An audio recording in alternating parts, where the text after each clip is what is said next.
Bismillahirrahmanirrahim. Assalamualaikum warahmatullahi wabarakatuh.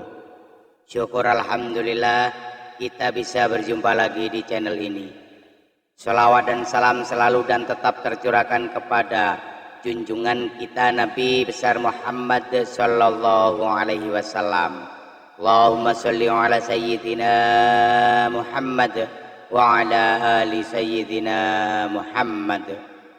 Harapan dan doa saya semoga saudaraku semuanya selalu diberikan kesehatan, dilapangkan rizkinya, diampuni dosa-dosanya, dan dipanjangkan umurnya. Amin ya rabbal alamin. Sahabat beriman yang dirahmati Allah, suatu hari tinggallah sebuah keluarga sederhana yang tepatnya berada di salah satu daerah.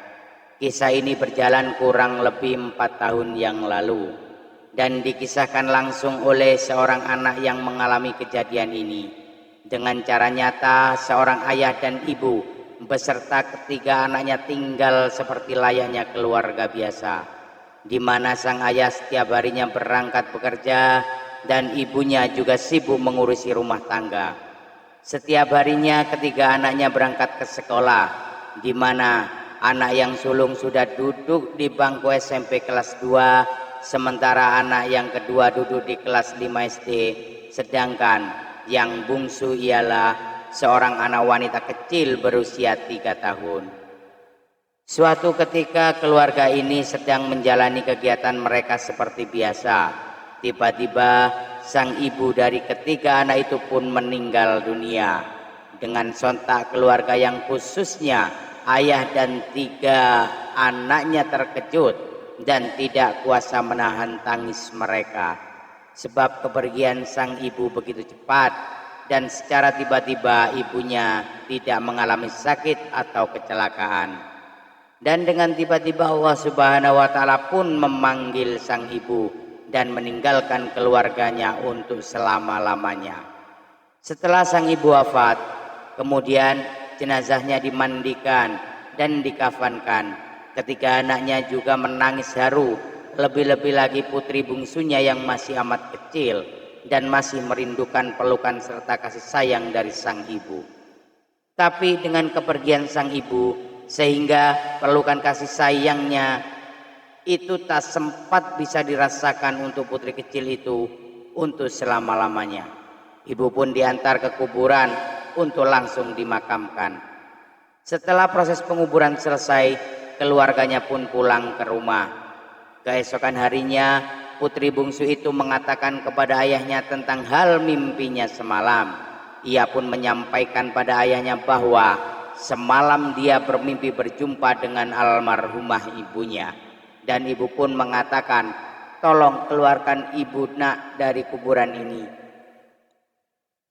Mendengar putri bungsunya bicara seperti itu, ayah pun mengatakan, sudahlah nak, ibu telah tiada. Wajar jika engkau masih teringat-ingat, ungkap ayahnya kepada putri bungsunya. Lalu anak itu pun diam.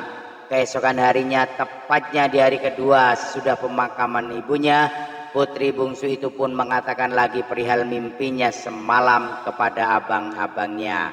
Dirinya mengatakan, abang, semalam adik bermimpi bahwa ibu minta dikeluarkan dari dalam kuburannya. Dan abangnya lalu bergegas mengatakan perihal mimpi sang adik kepada ayahnya. Dan ayahnya pula menyampaikan, sudahlah nak, adikmu itu masih amat sangat kecil. Wajar saja ia sangat sedih sepeninggalan ibumu. Lalu keesokan harinya lagi, tepatnya di hari ketiga sudah pemakaman ibunya, putri bungsu itu kembali lagi memberitahu pada ayahnya menyangkut perihal mimpinya bahwa almarhumah ibunya benar-benar minta dikeluarkan dari dalam kuburnya. Putri bungsu itu pun menangis sejadi-jadinya dan terus memaksa sang ayah untuk pergi ke kuburan dan mengeluarkan ibu dari kuburannya.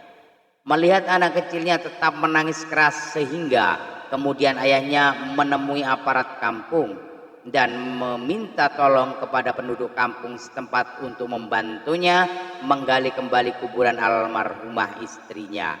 Dengan keadaan yang bingung dan heran, penduduk kampung juga dengan cepat membantu sang ayah dan pergi ke kuburan istrinya. Semua hadir melihat penggalian makam tersebut, apalagi putri bungsu yang tetap menangis melihat penggalian makam ibunya.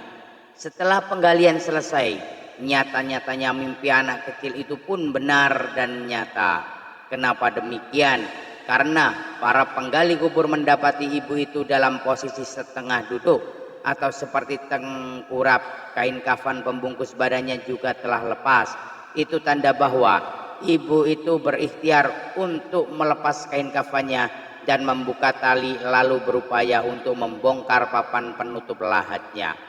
Pada saat itu para penggali kubur pun tiba-tiba menangis karena menyaksikan bahwa ibu itu sebenarnya benar-benar masih hidup, tapi karena sudah terkubur selama 3 hari sehingga dirinya pun meninggal di dalam kuburnya sendiri. Para tetua kampung itu pun mengatakan bahwa ibu ini sebenarnya sudah mati suri, lalu dirinya tersadar ketika sudah di dalam lahatnya. Seandainya saja kita mempercayai mimpi anak kecil ini pada hari pertama, kemungkinan nyawa ibu ini masihlah mampu terselamatkan. Sahabat beriman yang dirahmati Allah, pesan moral yang bisa kita ambil dari hikmah cerita ini bahwa janganlah meremehkan ucapan-ucapan anak kecil, dikarenakan boleh jadi itu ialah pesan yang benar. Wallahu a'lam bishawab. Demikian yang bisa saya bagikan. Semoga bermanfaat untuk kita semua. Amin ya rabbal alamin. Sekian, billahi taufiq wal hidayah, birridha wal inayah, ihdinas siratal mustaqim. Wassalamualaikum warahmatullahi wabarakatuh.